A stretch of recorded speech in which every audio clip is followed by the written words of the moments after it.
قدس کے جلالی نام میں آپ سب کی خدمت میں سلام پیش کرتا ہوں۔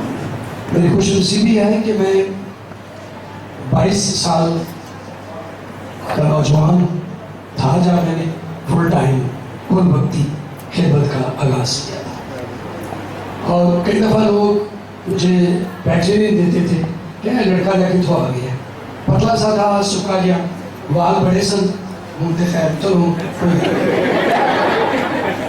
اور کئی بار مجھے کہتے اے سنائے گا کلام، بھائی لوگ بھائی سنو تو صحیح تھے، اور وہ مجھے یقین نہیں کرتے تھے کہ یہ بھی کلام سنائے گا۔ تو جب خداوند کے مسئلے کی جب اس کی حضوری اترتی تھی تو میں 3-4 ہزار لوگوں میں بغیر مائک کے میری آواز جاتی تھی، تو وہاں کے بابے پھر کہتے سن انہوں نے کل دی میٹنگ دو، انہوں نے اور واپس نہ جانا۔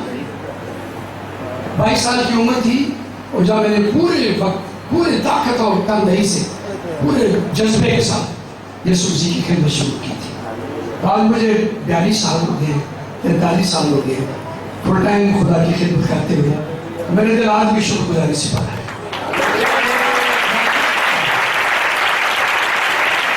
میں خدا کے خاطر اپنے ہم خدمت پاسٹر ایرن جمیل صاحب کا دل کی گہرائیوں سے، جو اسمبلیز آف گاڈ پاکستان کی چیئرمین ہیں، ان کی محبت اور شفقت اور وفاداری کو، بلکہ سہیل اینڈ کمپنی کی وفاداری کو ہمیشہ یاد رکھتا ہوں۔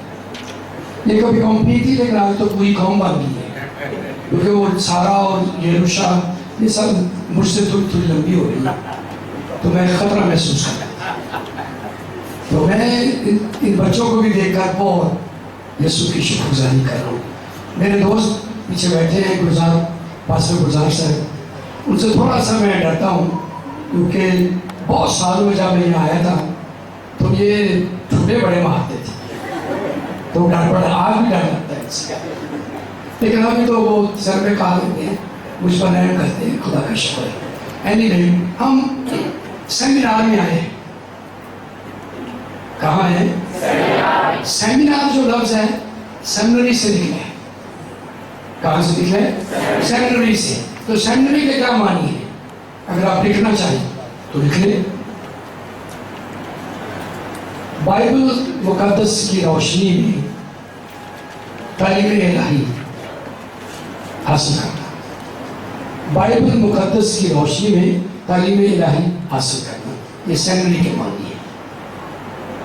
نمبر 2، پاک نوشتوں کے بھیدوں سے آشنائی ہو جانا، پاک نوشتوں کے بھیدوں سے آشنائی ہو جانا سیمنری ہے۔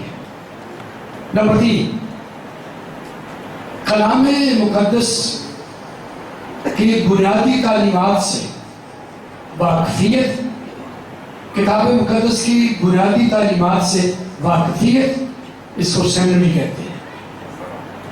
کلام مقدس کی گہری باتوں کو سیکھنا یہ سیمنری ہے۔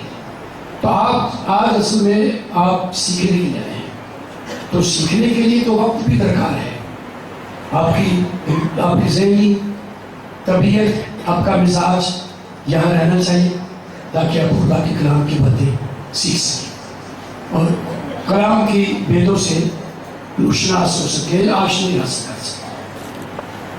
میں جو آج آپ کو تعلیم دوں گا، شروع کروں گا، ابراہم کا ایمان۔ لکھ لیں، یہ آج کا ہمارا مضمون ہے، ابراہم کا ایمان اور اس کے ایمان کی برکات۔ ابراہم کا ایمان اور اس کے ایمان کی برکات، یہ ہمارا تھیم ہے آج کے لیے بھی اور کل کے لیے بھی، کیونکہ 2 دن ہمارے پاس ہوں گے جن میں میں اور آپ سیکھیں گے۔